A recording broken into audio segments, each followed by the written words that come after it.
she's almost a fastback, ladies and gentlemen. On it, we actually put all the sheet metal on.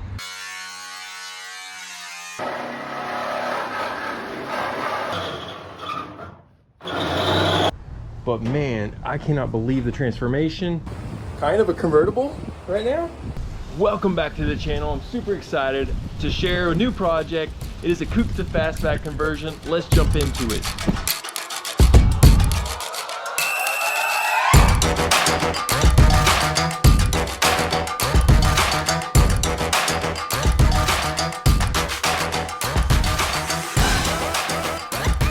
What is up, my friends? We are back at it. Actually, this is my buddy Trey.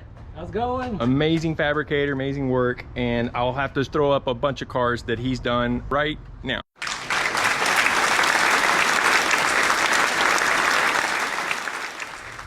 All right, so we are at it, and what we are doing here is a fastback to coupe conversion. So all the coupe lovers, just please drop all the comments of what we should and shouldn't be doing.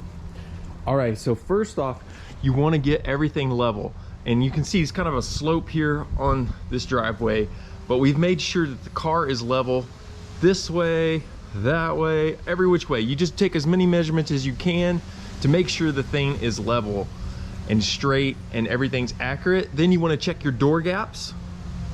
Make sure all your door gaps are adjusted. Make some adjustments if necessary. You got to remove the fenders to make the adjustments. Ours weren't too bad, but we did make some adjustments. Make sure you get some lubricate the bolts and try not to tighten them too tight. Those hinge bolts will break. The next thing we did is we braced everything. We got some angle iron and we put it in strategic places just to make sure everything stayed where it was at a factory. Whenever you're looking at the coupe to fastback conversion, this is probably the most important thing you can do, is make sure everything's braced really well, supported underneath and everything. So that's what we did there. And then we started the cutting, which it's a point of no return at that point. And we started cutting here at the roof, and then right here at the quarters. We removed the roof, kind of a convertible right now. We removed the package tray. Be gone.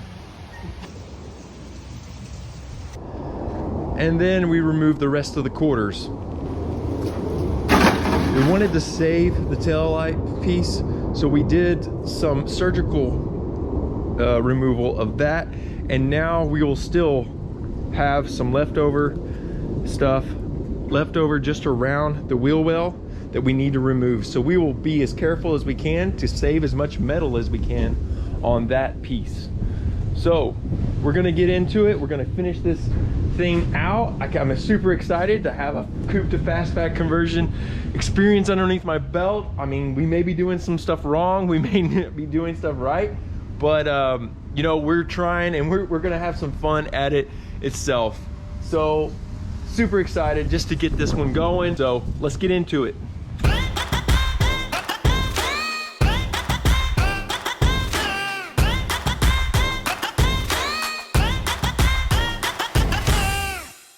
So after the big chunks were taken off of this car, we were left with some leftover material around the wheel well and around where the old quarter panel set.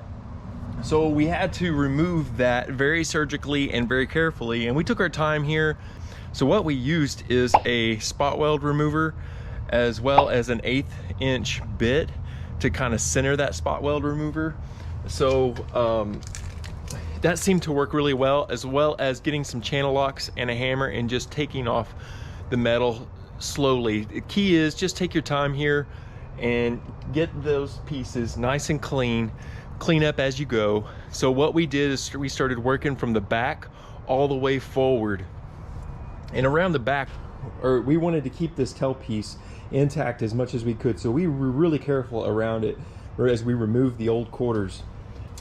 So now we moved to the front, and I've got this piece of old glass here, but we moved to the front and we cleaned up all of the edge where this roof skin will sit. So we did that. There was a lot of spot welds up there to get out, and so what we did is we tag teamed it. One of us drilled a pilot hole and the other followed with a spot weld cutter, and we were able to just remove all the spot welds.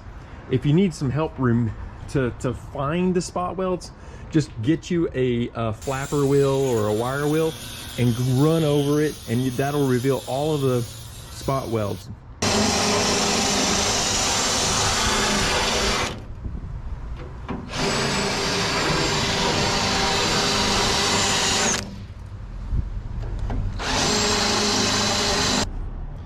So after we got all the quarters off and we removed all the metal, we were able to fit the structure itself here. And so what this stuff is basically, here is what's left over of what we didn't use. We removed the spot welds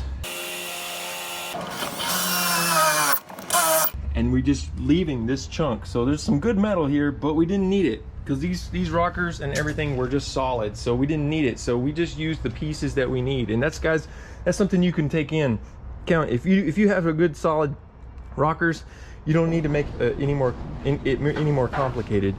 So the fender wells and everything, all of that is like one piece. And so we made sure we marked where our old door B-pillars were located, and we matched it to that as close as possible. Now there's some variations there, but our most important part is to get this door gap correct. So we had some massaging and moving around just to make sure it would work, and it will. As soon as we burn it in, it'll stay like that. So right now that door gap's a little off, but we will completely check out with the rear glass. We'll put the rear glass in and see how it all matches up.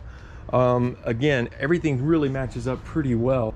We then took the air hammer. The air hammer just was our friend on this, and get you a good air hammer. I've got a Husky that's just it's just a bigger, powerful, more torque.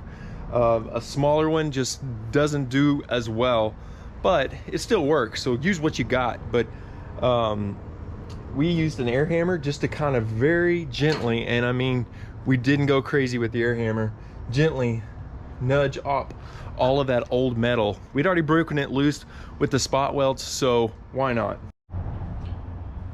After the roof was done, after the roof rail was done, we still had this drip rail to contend with. And as you can see, this metal is all just sitting here, but we had to cut off the drip rail. So we just used that air hammer, and it just kind of glides through that stuff very well and very easy. And then we just surgically removed the entire drip rail to make room for this new Fastback drip rail.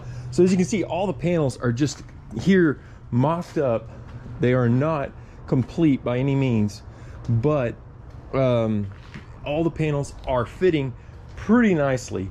Another note to mention is to find yourself a bunch of clamps. You're gonna need it for this job, and we're able to use you know, just a ton of different kinds of clamps and things like that you're gonna need. You're gonna need the clamp where it meets into the fender well, and everywhere there's all kinds of things.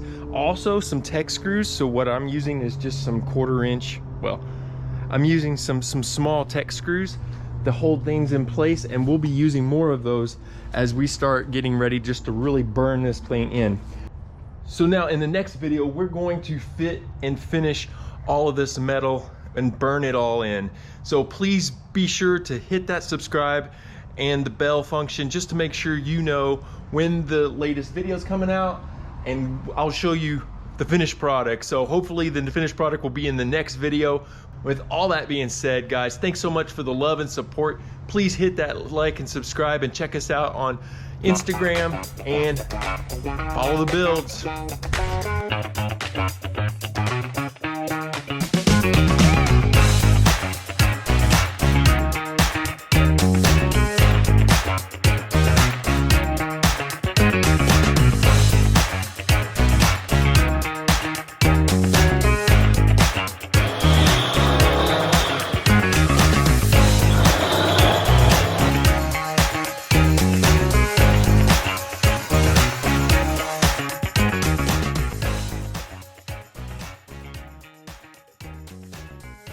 we want to probably just sell this as a shell. It's going to be great because it's going to be all new metal.